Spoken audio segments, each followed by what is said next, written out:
ఈ top part లో 1/2 inch దగ్గర మార్క్ చేసుకుని ఒక లైన్ ని డ్రా చేసుకోవాలి. ఇప్పుడు మనం ఈ ఫోల్డెడ్ సైడ్ నుంచి లోపలికి షోల్డర్ కోసం 5.3 ఇంచెస్ దగ్గర మార్క్ చేసుకోవాలి.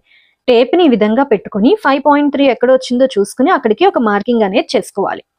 ఇప్పుడు ఇక్కడ నుంచి కిందకి ఆర్మ్ హోల్ కోసం మార్క్ చేసుకోవాలి. ఆర్మ్ హోల్ ఎంత మనకి ఇక్కడ 5 ఇంచెస్. టేప్ ని ఈ విధంగా పెట్టుకొని ఇక్కడ నుంచి 5 ఇంచెస్ ఎక్కడ వచ్చిందో చూసుకుని ఒక మార్క్ చేసుకుని ఒక లైన్ ని డ్రా చేసుకోవాలి. ఇప్పుడు ఇక్కడ చెస్ట్ రౌండ్ లో 4th పార్ట్ ఎంత పెట్టుకున్నాం మనం 7.5 ఇంచ్ కదా. టేప్ ని ఈ విధంగా పెట్టుకుని 7.5 ఇంచ్ ఎక్కడ వచ్చిందో చూసుకుని అక్కడికి ఒక లైన్ ని డ్రా చేసుకోవాలి.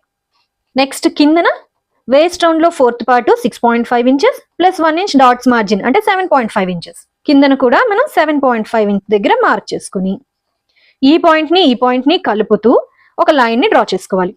అండ్ ఈ సైడ్ లో ఎక్స్ట్రా మార్జిన్ కోసం 1.5 ఇంచ్ తీసుకోవాలి. ఈ రెండింటిని కలుపుతూ ఒక లైన్ ని డ్రా చేసుకోవాలి.